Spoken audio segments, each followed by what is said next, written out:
Hey everybody, I'm just going to make a quick video right now to talk a little bit about the Vivo X21's dual cameras on the back. I've been using this phone, so this is, I guess overseas, it's known as the Vivo X21 UD, but in Hong Kong it's just called the X21 even though this does indeed have a fingerprint reader.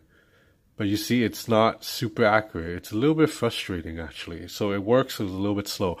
But I've been using this phone for about 3-4 days now, and I'm liking it a lot, and I'm really impressed by the camera, because we know this is not an actual true flagship phone. The chipset inside is only a Snapdragon 660, and this phone only retails for about $500 US, so it's definitely not in the price range of something like an iPhone 10 or a Huawei P20 Pro or a Samsung Galaxy S9, or probably not even like an LG G7. But with that said, I've been using this phone along with those other phones, taking pictures, recording videos, and I've been pretty impressed by the video and photo quality of this phone, even though this is not a true flagship device.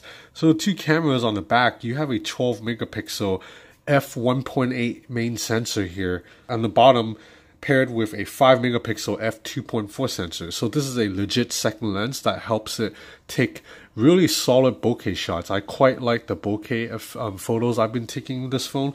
And then the selfie camera, it's a 12 megapixel selfie lens. So now I know the Vivo V9 has a 24 megapixel, but to be honest, I think 24 megapixel is a little bit overkill. I'm more than happy with the selfies I've been taking with this phone.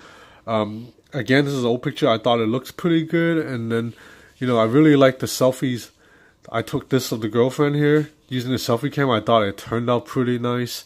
And just overall, bokeh shots are really impressive for a phone that's not a flagship device. Because usually when I review the cheaper Chinese phones, the bokeh effects are not as good as on, say, a Samsung Galaxy S9 or a Huawei P20 Pro. So I've been taking a lot of photos.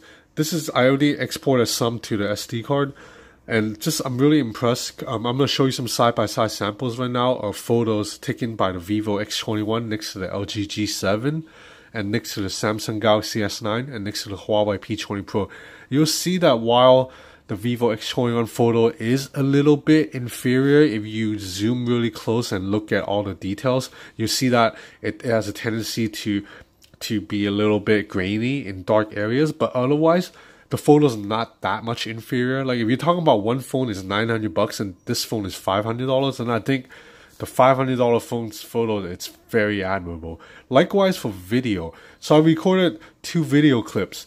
First one is a Vivo X21 side by side with the Huawei P20 Pro, and the video clips, I think Vivo X21 actually turned out a little better. Huawei P20 Pro, to be fair, it's a pretty bad video camera.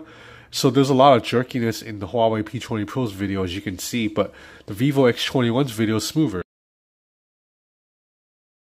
Now, I took 2 more videos with the LG G7 and the Vivo X21, and from here, you see that the LG G7 video is a little bit brighter and a little bit cleaner. A little bit better optimization too, but regardless, for a $500 device, the Vivo X21's video and camera capabilities are really good.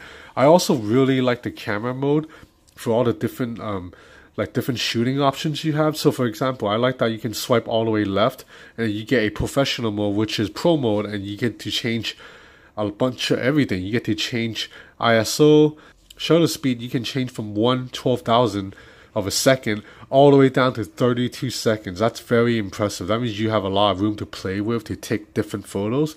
And then you swipe all the way to the right, you have AR stickers, and these are a little bit gimmicky, but I find them quite fun, especially when I have the girlfriend sitting there. I can put glasses on her and little animals on her head. So you go into settings, you can actually do these some people will say they're gimmicks, but I think they're quite useful. You can take pictures with your voice or your palm. So let's turn on voice really quick. You see it asks you to say cheese. Cheese! And it'll take a photo. You see it just snap the photo. Conversely, you can set it to do palm. Then that way, anytime you see an open palm, the phone will take a photo. And then right here, you have filters. That allows you to apply different filters and color schemes to photos. So overall, this camera app, it's pretty simple, but at the same time, a lot of options, a lot of features. So overall, the camera experience on the Vivo X21, it's very enjoyable. Is it a better camera than the Huawei P20 Pro or the Samsung Galaxy S9? Of course not. Those phones are like $900, like $1,000. This phone is like $500. At half the price, this camera is really strong. Thanks for watching.